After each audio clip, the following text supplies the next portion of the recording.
Cześć, witam Was Energik w kolejnym odcinku To było grane. Dzisiaj miała być gra jakaś klasyczna, niestety miałem poważne problemy z uruchomieniem tej gry i nie wiem kiedy ona się pojawi, mam nadzieję, że niedługo. No niestety nadeszły takie czasy, że pod Windows 7 niewiele gier można odpalić, dlatego ja korzystam z jakichś przeróżnych dziwnych rzeczy, żeby te gry w miarę uruchomić i właściwie każdą grę, która została zaprojektowana pod Windowsa 95, 98 bądź XP, no spod 7 64-bitowej to praktycznie niemożliwe, żeby uruchomić, także no, tak jak mówię, korzystam z jakiejś wirtualizacji systemów, cuda nie widzę, żeby tę grę odpalić, dlatego klasyczny tytuł, który może inaczej, tytuł, który należy teraz do klasyki gatunku, no muszę przełożyć na później, ponieważ mam tam z nim problemy i muszę jeszcze trochę z tym powalczyć.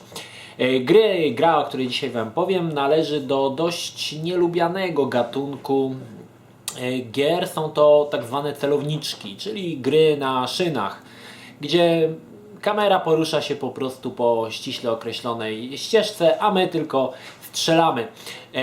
Takich gier w latach 90. powstało bardzo dużo, były one bardzo popularne. Pierwszą grą, jaką pamiętam, w którą grałem, gra, która była też celowniczkiem i to jeszcze na Commodore C64, był Operation Wolf.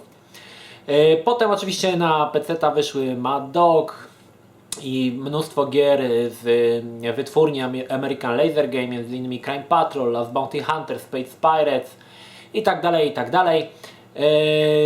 Były też gry, które już wyszły niedawno i były już w pełnym trójwymiarze, ponieważ wcześniejsze gry wykorzystywały wcześniej przygotowany już materiał filmowy. O takich grach, a te gry już te nowsze, czyli na przykład Dead Space Extraction, swoją drogą bardzo fajne, Resident Evil Chronicles.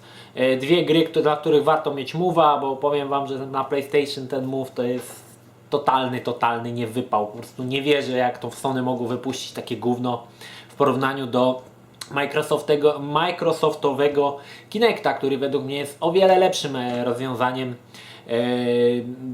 do gier ruchowych niż różdżka czy też wibrator Sony. Gra, o której dzisiaj powiem, korzysta z prerenderowanych sekwencji, po których poruszamy się oczywiście celowniczkiem i strzelamy w statki. Gra dosyć dzisiaj zapomniana. Nie wiem, czy ktokolwiek jeszcze w Polsce posiada kopię tej gry. Mam nadzieję, że tak, bo chyba ją ostatnio nawet widziałem na Allegro, więc są na pewno dwie udokumentowane kopie. Jedną posiadam ja, drugą posiada jakiś gość. Tą grą jest Wetlands. Sądzę, że wielu z Was nawet o tej grze nigdy nie słyszało, a szkoda. Tak jak mówię, gra jest celowniczkiem i bliżej jej do takiej gry z lat też 90. Siberia. Wyszły dwie części. Jest to właściwie kopia, można powiedzieć, Syberii. Z tym, że ta Wetlands, jak sama nazwa wskazuje, dzieje się głównie pod wodą. W grze wcielamy się w najemnika Cola, który musi wytropić zbiegłego z więzienia lekarza. Swoją drogą z więzienia lekarza wyrywa laska z dużymi cyckami oczywiście. To jest takie małe wtrącenie. Zasiadamy za sterami przeróżnych pojazdów, głównie właśnie pływających pod wodą. No i kosimy niesamowite ilości wrogów, aby na koniec tego doktora złapać. Tak jak mówiłem, gra wykorzystuje prerenderowane sekwencje, które dzisiaj wypadają już dosyć blado. Ponieważ i tak sekwencje są podwodne, no to nie wygląda to za dobrze, nie ukrywam, ale niemniej jednak gra jest naprawdę bardzo fajna. Co jeszcze? Gra jest zajebiście trudna. Powiem Wam, na najłatwiejszym poziomie trudności tak się napociłem, żeby to skończyć. Poziom trudności jest też podbity przez to, że gra ma dziwnie rozłożone checkpointy, ponieważ jeżeli zginiemy w którymś momencie podczas jednej sekwencji, czyli jednego takiego powiedzmy poziomu, no to musimy ten poziom zaczynać od początku. A powiem Wam, że niektóre momenty w tej grze to po prostu zalewała mnie krew. Są takie sytuacje, gdzie na koniec levelu musimy dwie torpedy umieścić w szybach wentylacyjnych. Mamy tylko dwie szanse. Jeżeli spieprzymy to i nie trafimy, no, jedną torpedą, mamy jeszcze drugą. Oczywiście jak nie trafimy, to nas zabijają, musimy zacząć sekwencję od początku, ale już szczytem po prostu bezczelności jest to, że mamy też dwie torpedy i musimy dwie posadzić w jeden szyb, na przykład jakiegoś tam kopalni czy czegoś, żeby ją wysadzić. I oczywiście jeżeli tylko jedną nie trafimy, no to zaczynamy od początku. Poza tym nie wiem, czy to była wersja wina moja, czy też producentów. Wydaje mi się, że źle jest troszkę rozwiązana detekcja kolizji i strzelanie w statki. No naprawdę trzeba te statki napierać konkretnie, żeby one wybuchały. No, tak jak mówię, gra jest trudna i wymagająca. Jak na celowniczek chyba jeden z najtrudniejszych celowniczków, jakie zdarzyło mi się w swoim życiu grać. Jak widzicie, trochę jestem przeziębiony. Chyba żona mi sprzedała ten katar. Także celowniczek dosyć trudny. To, co tą grę wyróżnia, zaraz pokażę, co jest w środku, to niesamowite scenki przyrewnikowe. Są one wykonane w grafice 2D, w rysunkowej grafice 2D, przyszedł mój kot, w rysunkowej grafice 2D, ale powiem Wam, że takiej grafiki 2D od czasów Wetlands chyba nie widziałem. Tak płynnej i fajnej animacji. Ja wiem, że to prawdopodobnie było robione techniką rotoskopingu, czyli najpierw byli nagrani aktorzy, a potem ci aktorzy byli odrysowywani na komputerze, ale powiem Wam, że animacja w przerywnikach filmowych bohatera, tego jak on się porusza, biega, jest niesamowita. Coś takiego no, nawet dzisiaj rzadko można spotkać. Wydaje mi się, że zapamiętałem właśnie tą grę właśnie przez te animacje i naprawdę są one super niesamowicie wykonane. Samo pudełko reprezentuje się tak jak widzieliście. W środku dość ciekawa rzecz. Mamy manual. Manual jest w formie miernie narysowanego komiksu, ale wprowadza właśnie taki komiksowy klimat fabularny. Oprócz tego jakieś mamy informacje, mało nieciekawe informacje, no i oczywiście płytka z grą. Wetlands, producenci New World Computing nawet nie postarał się, żeby to pudełko miało jakieś okładki, zostało ono po prostu wypuszczone w zwykłym Jewel Case. No, cięcie kosztów, ja rozumiem, no ale według mnie to trochę jest wiocha. Jak widzicie, mój kot próbuje coś właśnie zrzucić tam z góry. Chyba zaraz będę musiał strzelić liścia. Ej! Zdejmę go, bo dziwne rzeczy z nim się dzieją.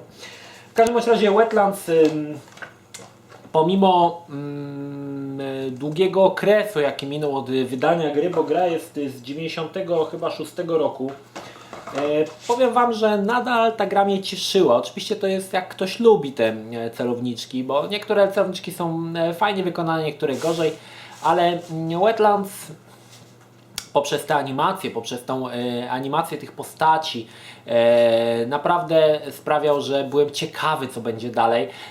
Wcześniej, gdy tą grę miałem ileś tam lat wcześniej, bo ja sobie ją niedawno dopiero kupiłem drugi raz, nigdy jej nie skończyłem tak naprawdę, ponieważ była tak trudna, że no, nie dało rady, a może miałem po prostu za bardzo zgrabiałe paluchy, ale teraz jakoś mi się udało tą grę ukończyć i powiem Wam, że sprawiła ona masę satysfakcji.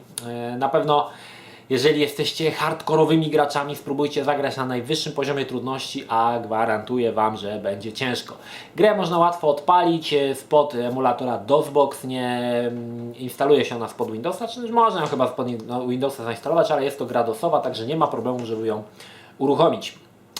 Tak jak mówiłem, Wetlands dzisiaj jest tytułem dosyć rzadko spotykanym, z tego względu, że jest to gra mniej, można powiedzieć, znana. Jakoś tak przemknęła przez historię gamingu bez jakiegoś wielkiego boom. Niemniej jednak warto tą grę pamiętać ze względu na te rewelacyjne przerywniki filmowe, które zostały wykonane w tradycyjnej grafice 2D. Swoją drogą rotoscoping, tutaj jeszcze taką ciekawostkę, który został wykorzystany w grze Wetlands, był wykorzystany kiedyś w takiej kultowej bajce, której jak ja byłem mały, to się tym strasznie jarałem i był to He-Man. Nie wiem, czy pamiętacie tego gościa, tego pierwszego He-Mana, takiego blondaska z takimi włosami. Tam też właśnie cała ta bajka była wykonana metodą rotoscopingu. Najpierw aktorzy odgrywali swoje role, a potem zostawało to odrysowane. Jak widzicie, nie chcecie wiedzieć, co mój kot zrobił. Aktualnie lewituje tam pod sufitem. Ciekawe, jak on stamtąd zejdzie. W każdym razie Wetlands grą jest na pewno wartą polecenia, chociażby po to, żeby zobaczyć te animacje i spróbować zmierzyć się z tym tytułem, który jest bardzo, bardzo trudny. New World Computing, jeżeli macie chwilkę, nie wiem, czy jest ona dostępna na Gogu, podejrzewam, że nie, ale jest to tytuł już Abandonware, także na jakichś tam tych portalach z tymi grami już zapomnianymi można tą grę sobie pobrać i spróbować się zmierzyć z tym tytułem.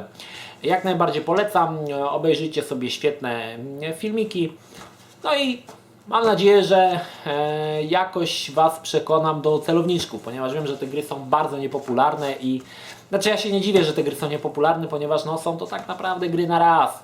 Raz się przejdzie i drugi raz nie ma co przechodzić, ponieważ no, wiadomo, co się stanie. Te starsze gry z lat 90., szczególnie filmowe i prerenderowane, miały jeszcze mniej tych różnych dróg do przejścia, także no, gra była tak dokładnie na raz. No i tym optymistycznym akcentem kończę ten odcinek. To było grane. Jeszcze raz Wetlands, New World Computing. Jeżeli macie chwilę, proponuję zapoznać się chociażby, żeby obejrzeć to świetne animacje postaci. To tyle, pozdrawiam Was, Energik i trzymajcie się. Do następnego. Cześć!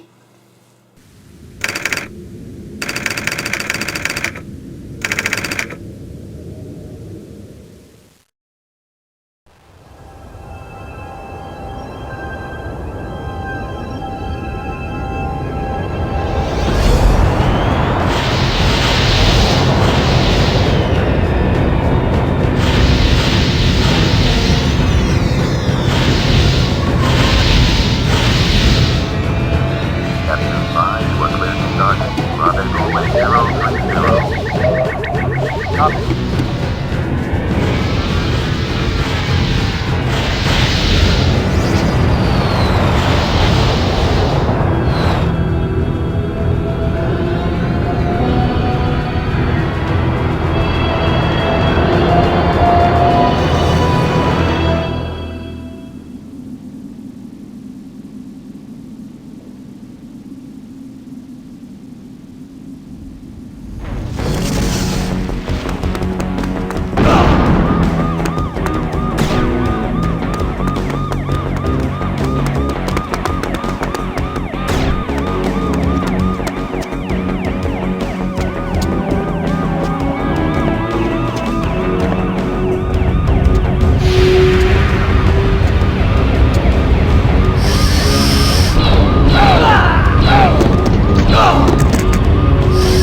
pickup.